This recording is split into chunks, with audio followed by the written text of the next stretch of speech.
Bonjour à tous et bienvenue dans cette grande édition du journal de la mi-journée. Reprise de la vie normale à Goma après une nuit ensanglantée marquée par un mort parmi des hommes armés qui ont tenté d'investir l'aéroport international. Ces derniers n'ont eu leur salut que grâce à la poudre d'escampette qu'ils ont prise. Élections provinciales, locales, municipales et urbaines, la CENI lance une grande campagne de sensibilisation dans le Kasaï occidental pour mobiliser les compatriotes de cette partie du pays aux échéances électorales nationales, tous pour des élections libres, démocratiques et apaisées.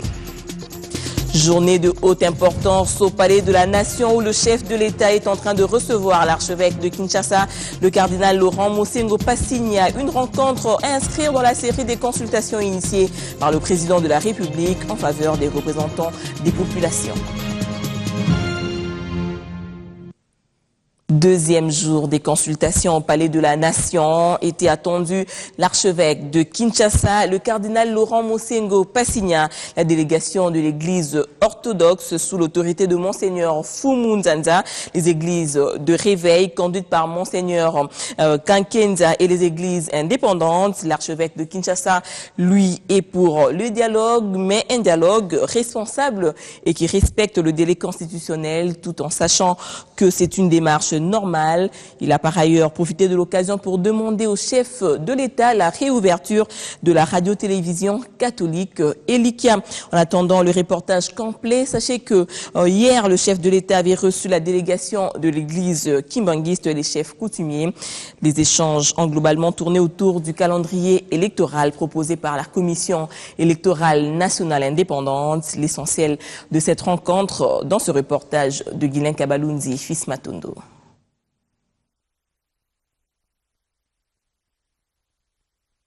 Au Palais de la Nation ce lundi, c'était un véritable chassé-croisé des délégations des confessions religieuses.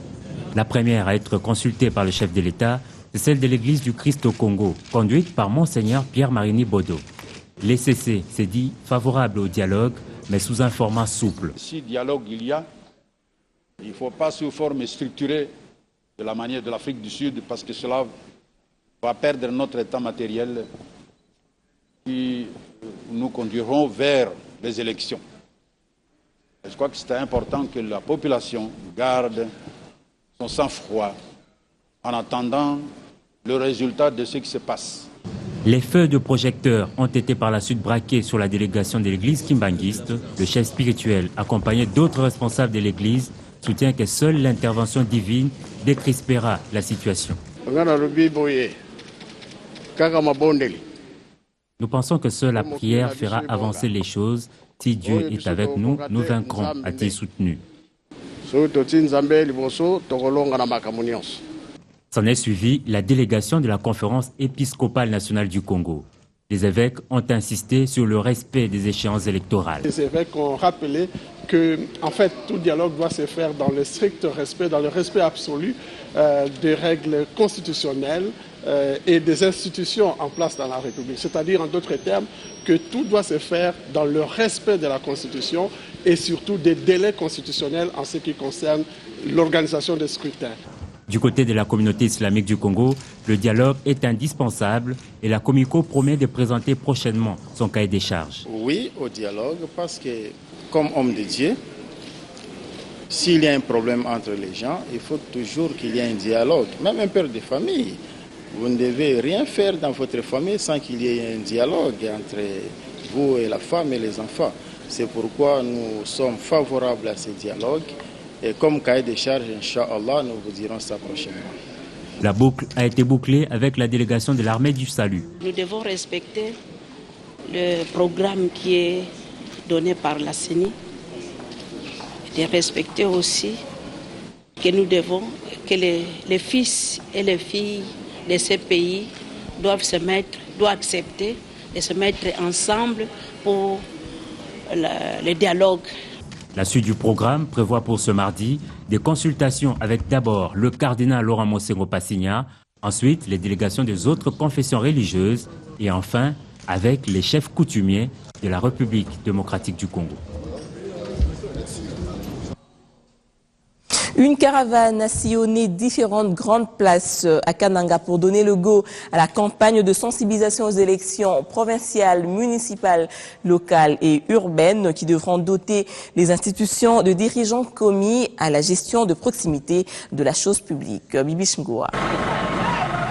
Tous pour les élections libres, démocratiques et apaisées, ce message était visible distinctement sur les képis et t-shirts portés lors du lancement de la campagne de sensibilisation aux élections provinciales, municipales, urbaines et locales dans le Kasaï occidental.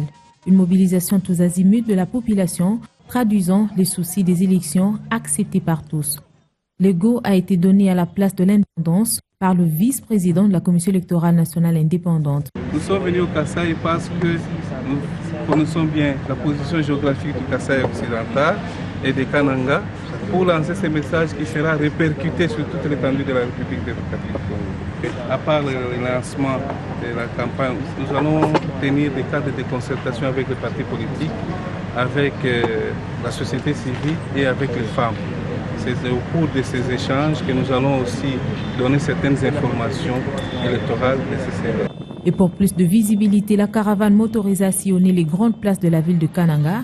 Les élections demandent le concours de tout le monde pour un atterrissage en douceur et la population attend beaucoup des dirigeants issus de son choix. C'est une très bonne décision dans la mesure où la population attendait un signe fort du message qui passe et qui confirme les gens que nous allons passer, nous allons continuer ce processus. Parce que nous sommes sur place, nous sommes sur le terrain, nous sommes avec les femmes et les hommes, nous voyons un peu l'état d'esprit de la population et nous savons que la population est demandeuse que le processus continue et que le processus soit réel et qu'on voit vraiment arriver sur le chemin des vrais représentants de la population.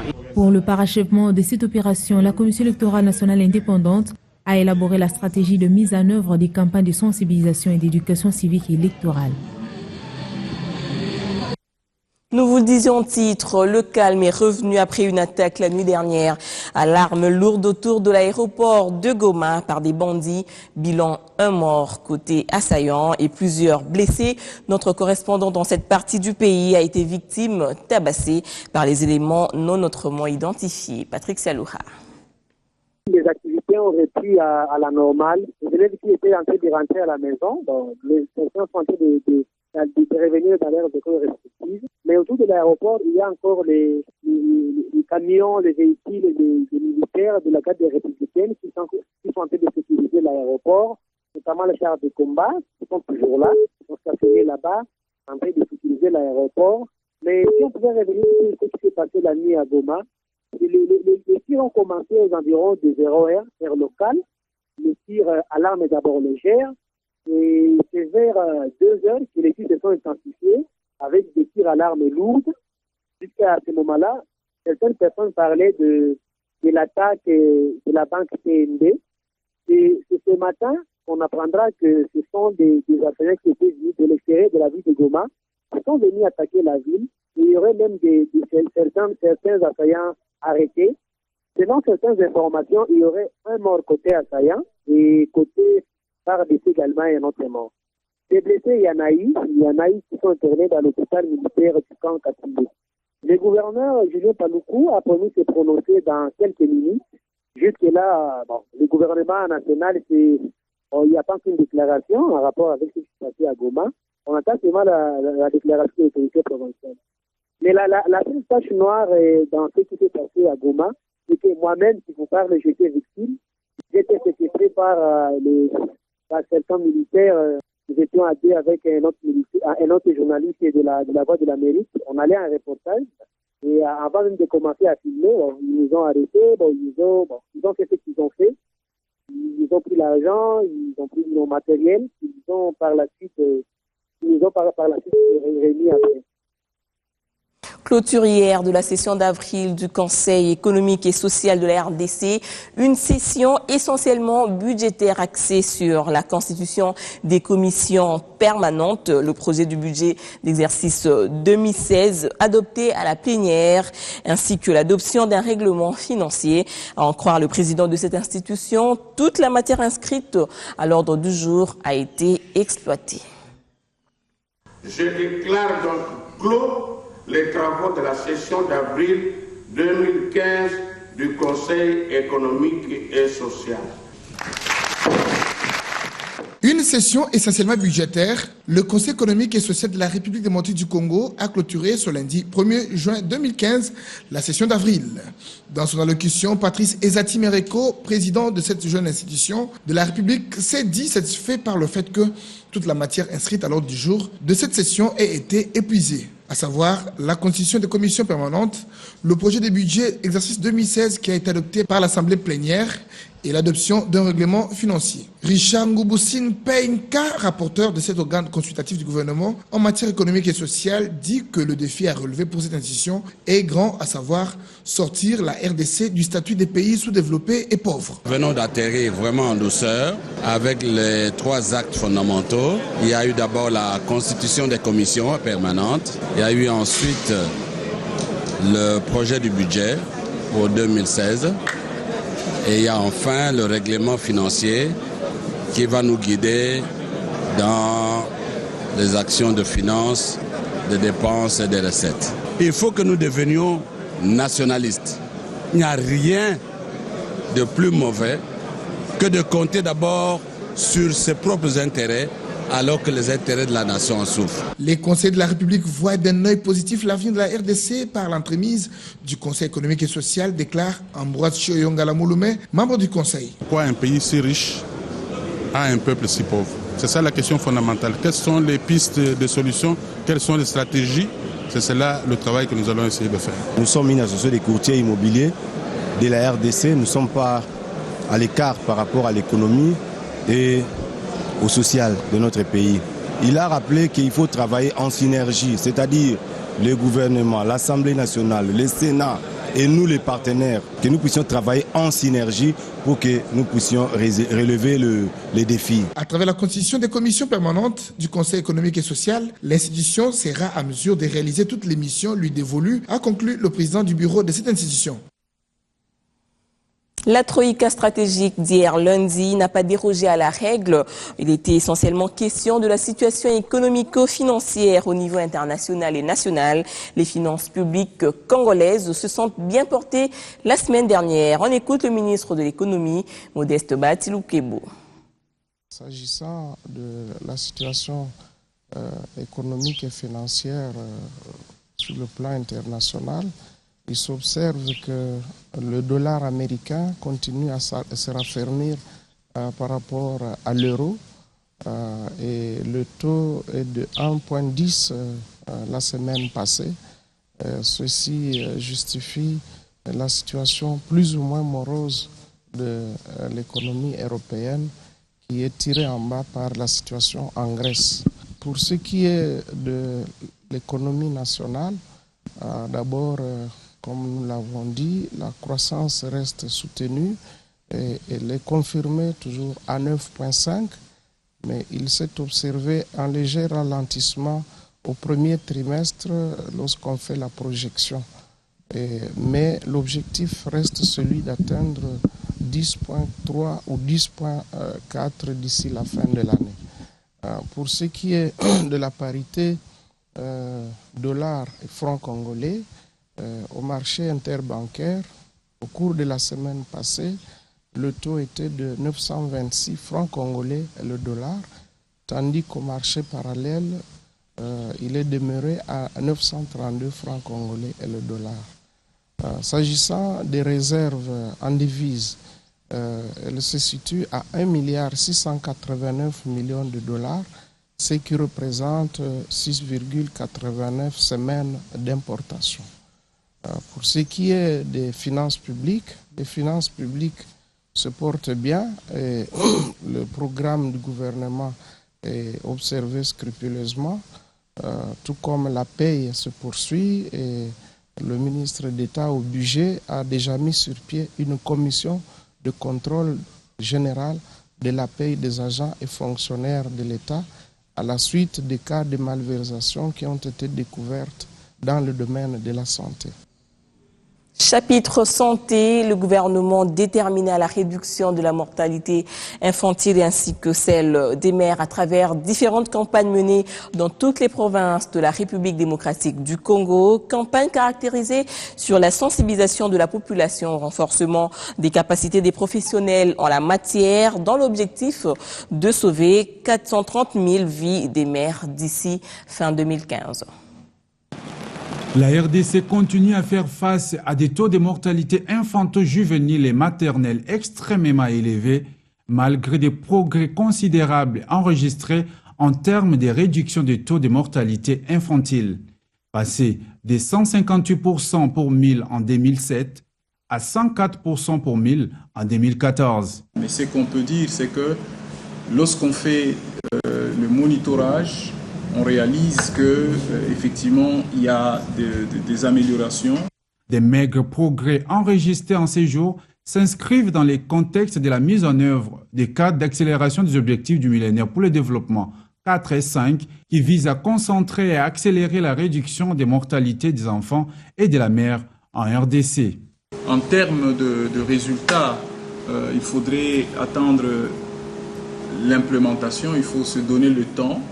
2 à 3 ans pour mesurer finalement quel est l'impact de ces interventions sur la situation des enfants. Notons tout de même que ces programmes qui depuis 2 ans ont été pilotés avec succès dans 6 provinces sera d'ici à 2016 développé à travers toute la RDC.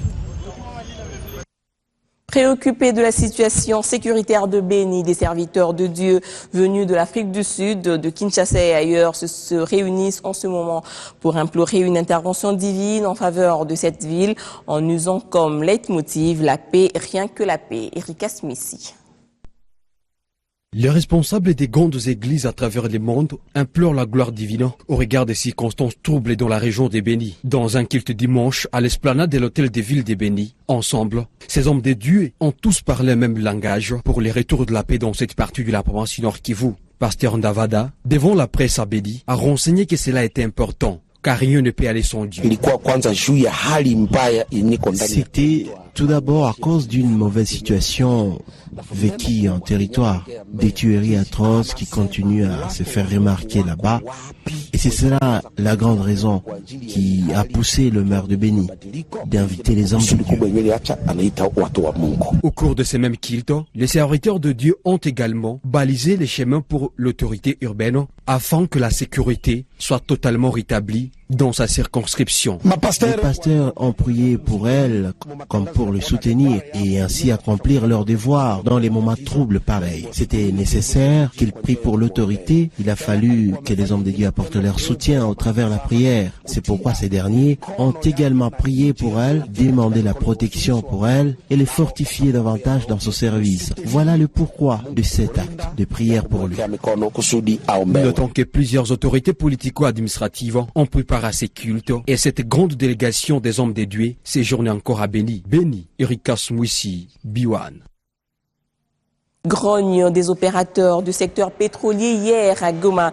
Conséquence, toutes les stations à carburant sont restées fermées pour la reprise totale des activités. Ces opérateurs du secteur pétrolier exigent une rencontre avec le ministre national de l'économie attendue ce mardi à Goma. Bahati Lukwebo, dépêché par le gouvernement congolais au Nord Kivu, sa mission est de décanter la tension au sein des pétroliers de cette partie du pays. En grève depuis lundi, la décision a été prise lors de la Troïka stratégique du lundi 1er juin. Son Excellence, Monsieur le Premier ministre, a demandé au ministre de l'économie d'aller rencontrer les opérateurs du secteur pétrolier du Nord Kivu, en même temps que ceux de l'Ituri et du Sud Kivu, en vue d'échanger et de voir quelles sont les difficultés auxquelles ils font face. Dès lors que le gouvernement, en ce qui concerne la fixation des prix, a accordé une baisse de 50 francs sur l'essence et de 60 francs sur le gazole par rapport au prix de janvier 2015, le gouvernement ne comprend pas comment ces opérateurs puissent se plaindre en ce moment.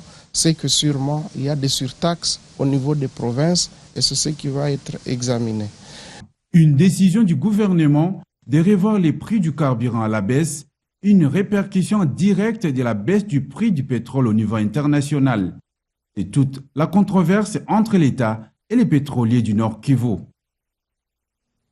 Une centaine de livrets ont été remis par le Centre Wallonie-Bruxelles via l'initiative francophone aux enseignants d'école de la ville-province de Kinshasa. Objectif, renforcer les compétences des enseignants en RDC. Reportage. C'est une bibliothèque, celle du Centre Wallonie-Bruxelles de Kinshasa, transformée en une salle de conférence. Dans l'assistance, les enseignants et représentants des 70 écoles de la ville-province de Kinshasa à l'écoute des membres de l'initiative francophone pour la formation des maîtres à distance, concepteurs des livrets pour l'enseignement primaire et secondaire en RDC. Ces livrets ont été conçus par le projet IFADEM dans le souci d'améliorer les compétences de l'enseignant en vue de relever le niveau de l'enseignement primaire en RDC. Des livrets qui vont, selon IFADEM, renforcer la compétence des enseignants de l'école primaire et secondaire ainsi qu'améliorer la qualité de l'enseignement. Une centaine d'ouvrages ont été distribués grâce au Centre Wallonie-Bruxelles de Kinshasa. Si l'enseignant veut bien travailler comme nous le voulons, nous allons changer quelque chose. Parce que d'aucuns savent que le niveau de l'enseignement au Congo est au rabais. Il ne suffit pas de dire seulement que l'enseignement est au rabais, mais il faut plutôt entrer dans le mécanisme pour remonter ce niveau. Par ailleurs, ces livrets sont conçus avec le concours du ministère de l'enseignement primaire et secondaire afin d'améliorer la qualité de l'enseignement en RDC. Le Haut-Commissariat des Nations Unies pour les réfugiés a procédé hier au transfert des réfugiés burundais hébergés dans le territoire d'Ouvira vers les camps de Lusenda, en territoire de Fizi au sud Kivu, selon les sources proches. Ce nouveau centre remplit les conditions minimales pour accueillir ces déplacés. Regard sur la presse parue ce matin à travers les lignes. En quoi Mabika Kalanda pourrait-il être un modèle pour le Congolais du 21e siècle? Lit-on dans la prospérité sur un témoignage poignant du patriarche Jonas Mukamba Kadia Tanzimba. J'ai l'immense joie de réagir à votre demande d'une rapide et brève contribution, écrit Mukamba en vue de répondre aux préoccupations des organisateurs du colloque sur Mabika Kalanda et le 21e siècle congolais à l'occasion du cinquantenaire de la conception de la remise en question, base de la décolonisation. Université de Kinshasa annonce le phare. Le chef des travaux Jean Kankenza soutient sa thèse de doctorat ce mercredi en sciences politiques et administratives sous l'intitulé de cette thèse, le contrôle trilogique revisité et son apport à la performance des établissements publics en République démocratique du Congo vers la construction d'une théorie de gestion intégrée à l'Office congolais de contrôle. En sport, les Léopards seniors football sont déjà à pied d'œuvre en Belgique pour le match RDC Burkina Faso du 3 juin prochain.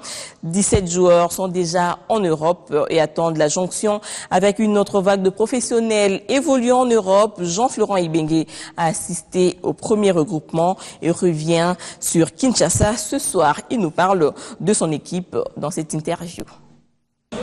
C'est une grande difficulté en ce moment parce que c'est une période charnière. Il y a des joueurs qui n'ont pas de club, enfin qui ont fini le contrat avec leur club. Ils sont en train de négocier pour un nouveau club, donc les rendez-vous se font en ce moment. Donc j'aurai des joueurs qui ne seront pas disponibles pour le match du 3, mais tant mieux. J'espère qu'ils vont, parce qu'il y a beaucoup de bons clubs qui les sollicitent, et j'espère qu'à la fin de ces tractations, ils vont avoir des très bons clubs et puis vont arriver sereinement pour pouvoir préparer ce match du 14. On n'a pas lié en rappelant d'autres joueurs. Donc là, il y a les trois gardiens qui Kiasumboa, Mandanda et Koudibana, avec Koudibana qui va arriver un petit peu en retard par rapport à un nouveau choix de club. Ensuite, il y a les joueurs qui sont ici en Afrique, Mwaki et Isama, qui n'ont pas encore eu leur visa. Puis il reste les autres, Walembo qui est là, Mongungu, Zakwani, Mavinga, Tsakala, ça je vous cite tous ceux qui sont là, Kamavwaka, Tokonzuzi. Il y a des nouveaux qui n'ont jamais joué comme Chibumbu qui arrive. Il jouait à Ajaccio, au Gazélec d'Ajaccio. Il monte en Ligue 1 française, c'est lui qui a même marqué le but de la montée. Ensuite il y a un joueur que je suis depuis longtemps qui est à Clermont-Ferrand, Jordan, c'est Kelolo, donc c'était l'occasion de le faire venir pour pallier l'indisponibilité surtout de Makiadi et de Kage qui ne peuvent pas être là pour des raisons, on va dire, familiales pour l'un, et puis l'autre un petit peu de lassitude parce qu'il n'a pas beaucoup joué ces derniers temps. Jean-Florent Ibengue sur des propos recueillis par Belinda Oudia. Fin de ce journal, merci de rester branché sur BioOne Télévision.